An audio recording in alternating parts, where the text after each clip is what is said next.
Here we go. So what I have to do here is I want to be able to determine two coterminal angles, one positive and one negative, that are going to be the smallest coterminal angles. So remember, when we're talking about coterminal angles, we're talking about angles that have the exact same initial and terminal side.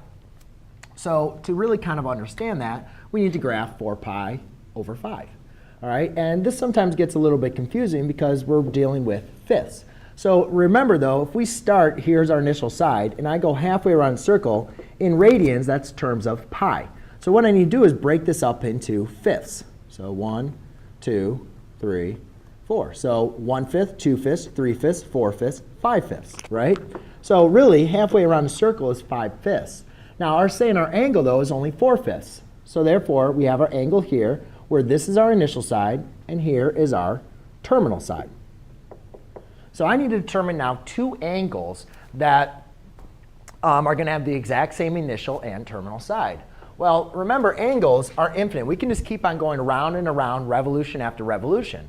So remember, all the way around a circle, right, in terms of 5, if halfway around a circle is pi, then all the way around a circle is 2 pi. Well, we're talking about pi in terms of 5 pi over 5. So then all the way around our circle in terms of fifths would be 10 pi over 5, right?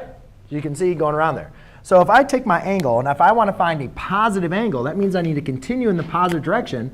I can just continue, and I have to go around one whole revolution, because remember, I need to start here, but now I need to come back to this point.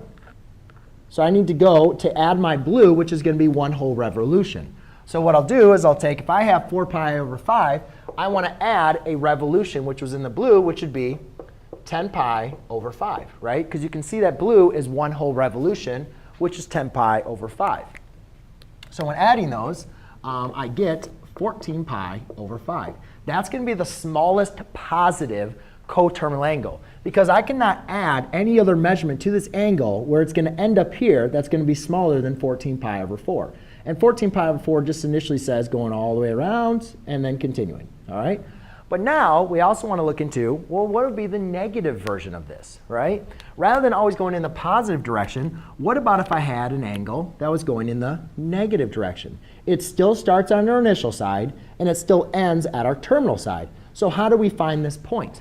Well, or how do we find this angle? Well, if I take this black mark here, right, this angle, and if I subtract 2 pi, that's going to give me this measurement.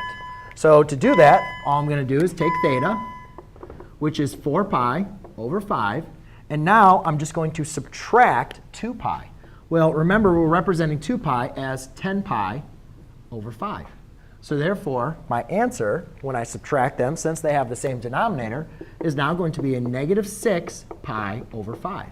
And you can see that's going to represent this distance. Well, here would be negative 5 pi over 5. And then we're going up one more section of 5 to give us negative 6 pi over 5. So there you go, ladies and gentlemen. That is how you determine two coterminal angles. Thanks.